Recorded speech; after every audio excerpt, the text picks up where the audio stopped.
नमस्कार छात्रों, हम बात करेंगे इस वीडियो में यहाँ पर पार्ट 1 जिसमें बात करेंगे क्वेश्चन नंबर 1 से लेकर क्वेश्चन नंबर 25 की। टॉपिक का नाम क्या है देखिए, जलप्रपात, झीलें एवं नहरें। तो चलिए आगे बढ़ते हैं। और ये रहा देखिए आपके सामने प्रश्न, थोड़ा इसको जूम इन कर लेते हैं जिससे आप क्लियर देख सकें। प्रश्न है आपके सामने कि चूलिया जलप्रपात किस स्थान पर स्थित है। तो ये देखिए भैंस रोड जो गढ़ है उस स्थान पर ये देखिए स्थित है।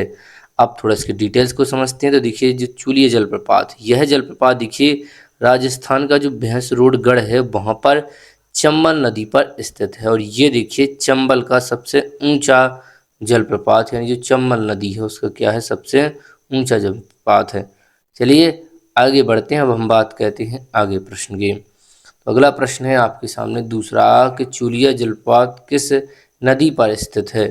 तो ये देखिए अभी हमने देखा, ये देखिए चंबल नदी पर स्थित है। अगला प्रश्न है तीसरा कि भारत का जो नियाग्रा जलप्रपात है वो उसको क्या कहा जाता है। तो इसे देखिए, इस जलप्रपात को देखिए हम कहते हैं यहाँ पर चित्रकूट जलप्रपात। तो जो ऑप्शन डी है वो देखिए करेक्ट आंसर हो जाएगा। थोड़ा डिटेल समझते हैं इस प्रश्न के बारे में। देखिए ये जो चित्रकूट जलप्रपात, ये देखिए छत्तीसगढ़ राज्य के जो बस्तर जिले हैं उस पर, उसमें इंद्रावती नदी है उस पर देखिए स्थित है। और इसे देखिए भारत का नियाग्रा जलप्रपात भी कहा जाता है। और इसकी जो ऊंचाई है वो देखिए 29 मीटर है। अगला प्रश्न है कि चित्रकूट जलप्रपात किस नदी पर स्थित है। तो अभी हमने देखा है, ये देखिए इंद्रावती नदी पर क्या है, स्थित है। पांचवा प्रश्न है मध्य प्रदेश में जो सहस्त्रधारा जलप्रपात है वो किस नदी पर स्थित है। तो ये देखिए यहाँ पर नर्मदा नदी पर स्थित है। थोड़ा डिटेल्स के साथ समझते हैं इस जलप्रपात और इससे रिलेटेड। देखिए जो सहस्त्रधारा जलप्रपात है ये देखिए मध्य प्रदेश के खरगोन जिले में महेशपुर में नर्मदा नदी पर स्थित है। इसकी ऊंचाई देखिए सिर्फ 8 मीटर है। अब नर्मदा नदी पर और स्थित देखिए कपिलधारा है अमरकंटक में, जो नर्मदा नदी पर स्थित है जितने भी हैं। धुआंधार देखिए जबलपुर में है, मनधाता देखिए खंडवा में है, और जो सहस्त्र धारा है वो देखिए महेश में है, और जो जारवानी जलप्रपात है वो देखिए गुजरात में है। तो चलिए आगे बढ़ते हैं अब हम। अगला प्रश्न है आपके सामने, ये रहा देखिए छठवां, जिसमें लिखा है कि जो धुआंधार जलप्रपात वो जबलपुर में किस नदी पर देखा गया है। तो अभी हमने देखा देखिए धुआंधार नर्मदा नदी पर है।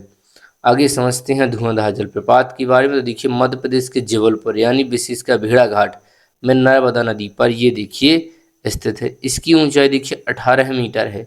यह सफ़ेद संगमरमर के लिए क्या है, प्रसिद्ध है। तो डिस्ट्रिक्ट पोर्टल पर यदि आप इसके पोर्टल को देखेंगे जबलपुर पोर्टल पर, तो वहाँ पर देखिए इसकी ऊंचाई सिर्फ 10 मीटर बताई गई। तो इस बात को भी आपको ध्यान रखना है।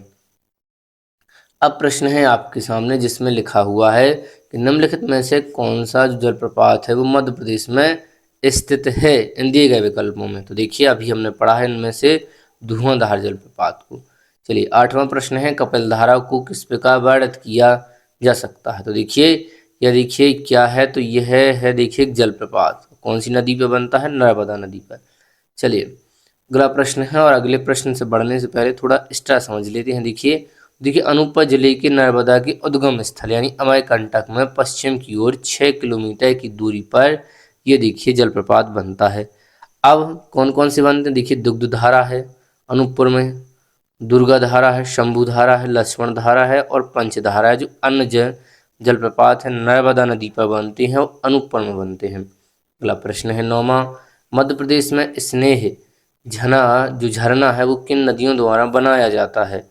तो ये आपको ध्यान रखना, ये बेहद सरल है। ये देखिए यहाँ पर केन और जो खदर नदी है उस पर देखिए बनते हैं। थोड़ा एक्स्ट्रा समझते हैं। देखिए ये मध्य प्रदेश के छतरपुर जिले में केन जो खदर नदी है उस पर निर्मित ये जलप्रपात है। और स्नेह जलप्रपात के निकट देखिए एयरपोर्ट है, खजुराहो एयरपोर्ट। 10वां प्रश्न है आपके सामने, थोड़ा जूम इन कहते हैं कि मध्य प्रदेश में जो पाताल पानी है वो कौन से जिले में है। तो पाताल पानी देखिए इंदौर जिले में है। थोड़ा अब हम क्या करेंगे, थोड़ा एक्स्ट्रा समझेंगे। देखिए तो देखिए एक्स्ट्रा में क्या है, तो देखिए पाताल पानी जलप्रपात के बारे में। देखिए इंदौर जिले में है, जो चोरल के समीप नदी है ना उस पर देखिए एक पहाड़ी पर ये देखिए क्या है, झरना है। यह जिले का एक प्रमुख पिकनिक स्थल है इंदौर का। पाताल पानी है, टाटिया झील है, ये समाधि स्थल क्या है, प्रसिद्ध है। चलिए अगला है यहाँ पर मध्य प्रदेश का सबसे ऊंचा जलप्रपात कौन सा, सबसे ऊंचा जलप्रपात, तो आपको ध्यान रखना ये देखिए बहुती है या कहीं कहीं पर बहुटी भी लिखा रहता है। अब थोड़ा एक्स्ट्रा समझते हैं, देखिए तो यह जलप्रपात देखिए मध्य प्रदेश की जो मऊगंज जिले में है औदा या सैला नदी पर क्या है स्थित है। सबसे ऊंचा जलप्रपात है, इसकी ऊंचाई देखिए 198 मीटर है। अब है 12वां प्रश्न। 12वां प्रश्न है आपके सामने कि मध्य प्रदेश की जो बहुटी या जो बहुती जलप्रपात है वो किस नदी पर स्थित है, तो इस बात को आपको ध्यान रखना है। ये अभी हमने आपको बताया कि ये देखिए औदा नदी पर स्थित है। चलिए चचाई जलप्रपात किस जिले में स्थित है ये आपको बताना है। ये देखिए चचाई जलप्रपात रीवा जिले में स्थित है। थोड़ा एक्स्ट्रा समझते हैं, थोड़ा एक्स्ट्रा सा जान लेते। देखिए तो चचाई जलप्रपात रीवा जिले में स्थित है और बीहड़ नदी पर स्थित है। इसकी ऊंचाई देखिए 130 मीटर है। ये देखिए सबसे ऊंचा दूसरा जलप्रपात है सेकंड नंबर का। फर्स्ट आप जानते हैं बहुटी है या बहुती है, ती भी कहीं कहीं पर लिखा रहता है। और इस झरने को स्थानीय स्तर पर बी फॉल्स कहा जाता है क्योंकि वहां स्नान करने वाले लोगों को वहां का पानी कैसा देखिए चुभता है, जिस वजह से यह कहा जाता है। वो देखिए यहाँ पर जमुना जलप्रपात। अब थोड़ा एक्स्ट्रा समझ लेते हैं इसके बारे में। देखिए इस जलप्रपात को बी फॉल्स भी कहा जाता है और यह होशंगाबाद जिले के पंचमढ़ी में स्थित है और जमुना जलप्रपात के द्वारा पंचमढ़ी शहर में जल की आपूर्ति की जाती है। अगला प्रश्न है 15वां आपके सामने कि जो अप्सरा जलप्रपात है ये कहाँ स्थित है। ये देखिए पंचमढ़ी में स्थित है। थोड़ा एक्स्ट्रा समझते हैं इस जलप्रपात के बारे में। यह जलप्रपात होशंगाबाद जिले के पंचमढ़ी में क्या है स्थित है। इस जलप्रपात को देखिए परी फॉल्स भी कहा जाता है। वेरी इंपॉर्टेंट है, आपको ध्यान रखना है। पास से पंचमढ़ी है और पास से देखिए परी फॉल्स है। इस तरीके से आप याद कर सकते हैं। चलिए 16वां प्रश्न है कि जो केवटी है वो मध्य प्रदेश के कौन से जिले में स्थित है, तो ये जलप्रपात देखिए यहाँ पर रीवा जिले में स्थित है। थोड़ा एक्स्ट्रा समझते हैं इसके बारे में। तो देखिए जो केवटी जलप्रपात है यह देखिए रीवा जिले में बीहड़ नदी की सहायक नदी मोहना पर क्या देखिए स्थित है। यह मकर संक्रांति पर प्रतिवर्ष मेले का क्या किया जाता है, आयोजन किया जाता है। इस बात को भी आपको ध्यान रखना है। अब 17वां प्रश्न है कि कौन सा जलप्रपात नर्मदा नदी पर स्थित नहीं है, पूछा है। क्या है, नहीं है। तो क्या देखिए स्थित नहीं है, तो देखिए दिए गए ऑप्शन में देखिए कपिलधारा है, दुग्धधारा है, भेड़ाघाट है। जबकि जो भालकुंड है ये देखिए नहीं है। चलिए और ये कहाँ स्थित है, तो ये देखिए बीना नदी पर स्थित है। इस बात को भी आपको ध्यान रखना है। चलिए बढ़ते हैं आगे, थोड़ा एक्स्ट्रा समझ लेते हैं। तो देखिए ये जो जलप्रपात है भालकुंड, ये देखिए बेतवा नदी की जो सहायक नदी है ना बीना, उस पर देखिए स्थित है और सागर जिले के राहतगढ़ नामक स्थान पर ये देखिए स्थित है। अगला है 18वां प्रश्न कि जारवानी जलप्रपात किस नदी पर स्थित है, तो ये जलप्रपात है देखिए यहाँ पर करेक्ट आंसर हो जाएगा नर्मदा नदी पर क्या है देखिए स्थित है। चलिए तो बढ़ते हैं अब हम अगले प्रश्न और। गुजरात राज्य में नर्मदा नदी पर स्थित है, ये भी आपको ध्यान रखना है। 19वां प्रश्न है कि पूर्वा जलप्रपात किस जिले में स्थित है, तो पूर्वा देखिए यहाँ पर रीवा जिले में स्थित है। अब थोड़ा इसको एक्स्ट्रा समझते हैं। देखिए यह जलप्रपात रीवा जिले में टॉन्स नदी पर स्थित है, इस बात को ध्यान रखना है। अब रीवा जिले में और कौन कौन से जलप्रपात है, देखिए चचाई जलप्रपात जो बीहड़ नदी पर है और जो पियावन जलप्रपात है वो भी देखिए बीहड़ नदी पर स्थित है।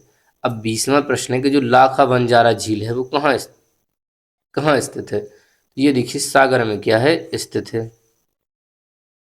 अब थोड़ा एक्स्ट्रा भी समझ लेते हैं। देखिए जो लाखा बंजारा जल झील है, तो देखिए लाखा जो बंजारा झील है वो देखिए बुंदेलखंड क्षेत्र में सागर शहर में क्या स्थित है। वैसे देखिए सागर झील भी कहा जाता है, तो इस बात को आपको ध्यान रखना है। वह आपके सामने देखिए 21वां प्रश्न जिसमें लिखा है कि जो भोज वेटलैंड है जो रामसर साइट है वो कब इसे बनाया गया था, इसे देखिए 2002 में बनाया गया था। थोड़ा डिटेल से समझते हैं। तो यह देखिए आर्द्रभूमि होती है जिसे रामसर भूमि कहा जाता है। ये क्या है, तो ऐसी ये दलदलीय जल भराव वाले क्षेत्र है जहाँ पर बरस भर पानी भरा रहता है। जो शांत जल होता है, समुद्री होता है, ये गैर समुद्री जल का जमाव यहाँ पर होता है और जिसकी गहराई 6 मीटर से अधिक ना हो उसे देखिए आर्द्र भूमि कहा जाता है। अब देखिए आगे देखते हैं। मध्य प्रदेश में जो भोपाल झील है उसको देखिए रामसर या आर्द्र भूमि क्षेत्र कहा जाता है। ये देखिए 2002 में शामिल इसे किया गया था 19 अगस्त, ध्यान देंगे कितना, देखिए 19 अगस्त 2002। 12वां प्रश्न है कि हनुमान ताल किस स्थान पर स्थित है। ये देखिए स्थित है जबलपुर में। अब थोड़ा एक्स्ट्रा समझते हैं क्योंकि हम 25 प्रश्न देखने वाले हैं इस वीडियो में। देखिए हनुमान ताल की बात करें तो ये देखिए जबलपुर शहर में जो हनुमान ताल है वो आधार ताल आदि स्थित है, यानी एक तो हनुमान ताल है, एक देखिए आधार ताल है। प्राचीन समय में जबलपुर शहर में 52 तालाब थे और 84 तलैया थी। इन तालाब और तलैयों का निर्माण गौड़ शासकों ने कराया था, ये भी आपको ध्यान रखना है। और वर्तमान में केवल कुछ खास जो ताल हैं वो ही सुरक्षित, और बाकी का देखिए शहरीकरण हो गया, मतलब वहाँ पर शहर बन चुके हैं। अब देखिए 23वां प्रश्न है कि मुंज सागर झील कहाँ स्थित है। तो ये जो मुंज सागर झील है ना, ये देखिए यहाँ पर स्थित है, वो देखिए मांडू में स्थित है। अब थोड़ा हम डिटेल समझते हैं। तो देखिए ये धार जिले के मांडू में परमार वंश की राजा है ना जो बागपति मुंज, उन्होंने देखिए इस झील का क्या किया था, निर्माण किया था। 24वां प्रश्न है निम्न में से कौन सी झील भोपाल में स्थित है। तो ये देखिए भोपाल में स्थित पूछा है, वो देखिए लोअर झील भी है, मोतिया तालाब झील भी है और शाहपुर झील, तो सब कुछ है, यानी उपरोक्त सभी होगा देखिए यहाँ पर करेक्ट आंसर। चलिए हम थोड़ा इसको डिटेल समझ लेते हैं इस प्रश्न के बारे में। तो देखिए भोपाल में स्थित झील है, एक लोअर झील है, अपर झील है, शाहपुरा झील है, मनीषा झील है और मोतिया तालाब झील है। अंतिम प्रश्न इस वीडियो का, क्योंकि इस वीडियो में टोटल 48 प्रश्न हैं, तो हम देखिए इसमें 25 देख लेते हैं और उसमें जो बाकी प्रश्न बचे हुए हैं उनको देख लेंगे। 23 प्रश्न देखिए सांख सागर झील किस राष्ट्रीय उद्यान में स्थित है। तो ये देखिए उद्यान हम आपसे पूछा जा रहा है कि कौन से उद्यान में स्थित है। तो देखिए जो सांख सागर झील है वो देखिए माधव राष्ट्रीय उद्यान में स्थित है। अब इसी के साथ इस वीडियो को हम यहीं पे क्या कहते हैं समाप्त। नेक्स्ट वीडियो में बात करेंगे क्वेश्चन नंबर 26 से लेकर जो अंतिम प्रश्न है 48 उस तक के प्रश्नों की बात करेंगे। तो चलिए मिलते हैं आपसे नई वीडियो में, तब तक पढ़ते रहिए, बढ़ते रहिए।